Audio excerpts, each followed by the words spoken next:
Notre aventure commence en 1995. Nous lançons en France une innovation de service, un métier sexy, le dépannage de flexibles hydrauliques sur site.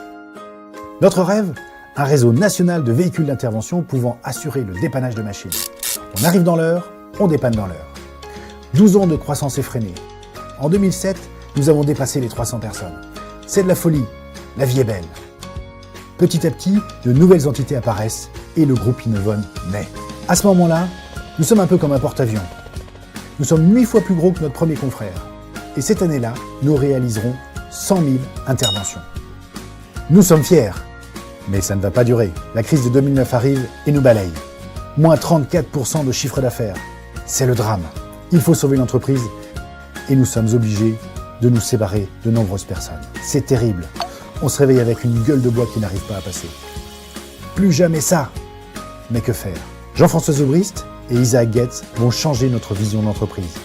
On va comprendre 2-3 trucs. Et si on arrêtait de manager pour les 3% de tir au flanc? Et si on mobilisait 300 cerveaux et non plus quelques têtes pour réfléchir? Ça nous parle? On s'engage et on va lancer 3 chantiers. Premier chantier, reconstruire notre vision en équipe. On obtient engager ensemble pour un monde meilleur.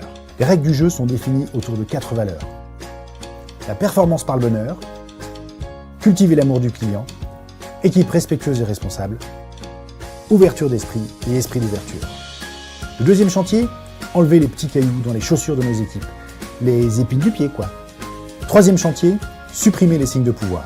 S'en suivront 18 mois d'apprentissage, de tests, d'exploration.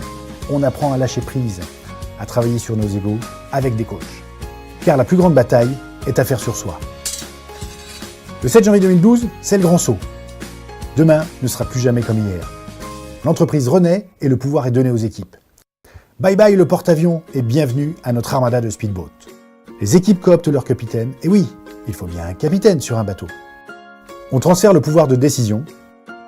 Elles seront prises désormais par vote en assemblée capitaine ou via des groupes de travail pour tous les sujets de l'entreprise. Maintenant, c'est à vous de décider. 5 mois après, le boss part faire un tour du monde avec sa famille et confie les clés de la boutique aux équipiers.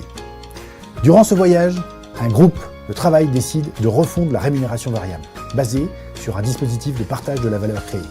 Là, le boss flippe carrément. Surprise, la marge de l'entreprise explose et est multipliée par 4. Concrètement, comment cela se passe-t-il? La confiance est au cœur de notre organisation. L'information n'est plus un enjeu de pouvoir. Le volontariat est au cœur de l'action. On bascule du contrôle à l'autocontrôle. Une culture de l'erreur est promue. Les équipes recrutent et décident des investissements. Les anciens managers sont reconnus pour leur expertise qu'ils partagent avec tous. Puis un jour, on voit que ces changements dans l'entreprise ont aussi un écho dans nos familles. Ce n'est plus une entreprise, mais 300 familles. Et comme la bascule est engagée dans des centaines d'entreprises, et pas les moindres, il s'agit de centaines de milliers de familles qui sont concernées. Et si ce changement sociétal pouvait venir de nous, de nos entreprises? Aussi, tel le colibri qui tente d'éteindre le feu avec son petit bec, nous aussi nous faisons notre part et partageons à qui veut l'entendre cette histoire de transformation.